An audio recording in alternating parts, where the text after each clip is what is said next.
من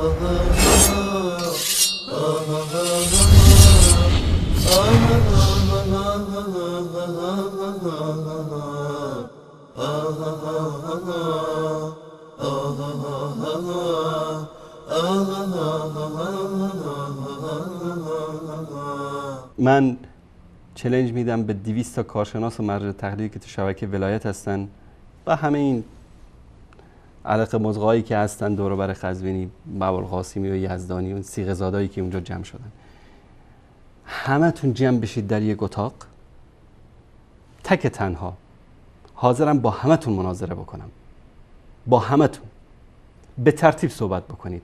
به هر کدومتونم 10 دقیقه وقت میدم، 3 ساعت همه رو تقسیم میکنم بینتون. اسم و مشخصاتتون رو بفرستید، از طریق اسکایپ با صدا و تصویر بیاد. یک دروغ از قزوینی پخش میکنم، همتون بیاد جواب بدید. اگر مردید، اگر ذره مردانگی دارید بیاید. این طول سگاتون رو نفرستید اینجا مزاحمت ایجاد بکنن. مرد باشید، خودتون بیاید. این کلیپ رو نگاه کنید.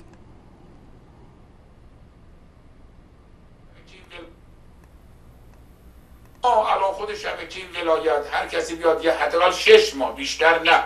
شما به قول 4 سال 6 سال 8 سال دانشگاه بودید، شما بیایید یک 6 ماه هم پای برنامه شبکه ولایت که بنشینید. انواع برنامه هایی که ما داریم، ما 13 تا گروه علمی داریم. من بینید امروز با یکی از این مسئولین بزرگوار صحبت داشتم، من لیست کارشناسای شبکه ولایت روشون نشان دادم، شورای عالی سیاستگذاری.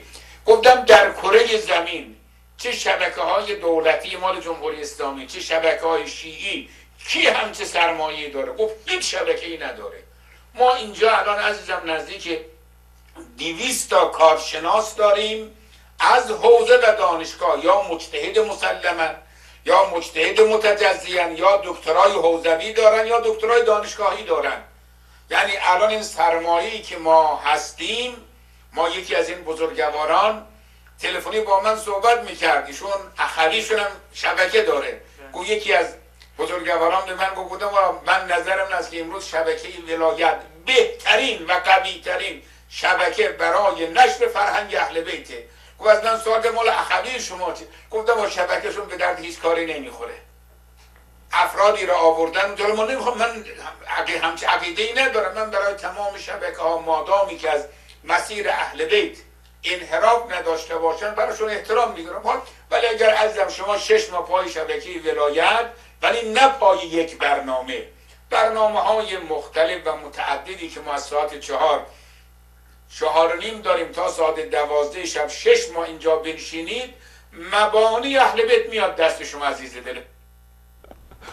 من به این عزیز دل و به همه عزیزان دلی که اونجا هستن، صیغه زادایی که تو این 13 گروه علمی و 200 تا کارشناس و مرجع و دکترای حوزوی و دانشگاهی، به همشون تحدی میکنم.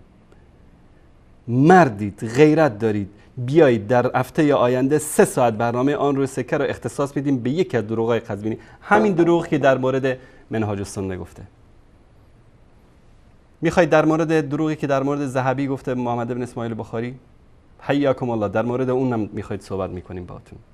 مردید بیایید، من 3 ساعت برنامه آن روی سکه رو 10 دقیقه‌ای تقسیم میکنم، به تک تک شماها وقت میدم. با صدا و تصویر بیایید از یکی از دروغای قزوینی که ما پخش میکنیم دفاع بکنید. همه بینندگانم شاهد باشن اینجا. مرد هستید، شهامت دارید، بیایید. و یقین دارم که نیستید.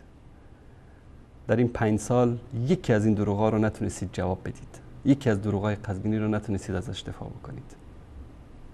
چون دفاعی نداره. من اینجا کتاب منهاج السنه هم دارم و کلیپش هم هست. دیدید دوستان، اولین کلیپ هم که پخش کردیم در مورد اینکه میگه که ابن تیمیه به علمای مذاهب اربعه، ابو حنیفه و امام مالک و امام شافعی و امام احمد ابن حنبل رحمهم الله، به اونا گفته که کافر و زندیق هستن، در حالی که ابن تیمیه به سران مؤسس مذهب رافضه گفته که کافر و زندیق هستن. بیاد از همین دروغش دفاع بکنه، ما حرف دیگری نداریم. Oh ah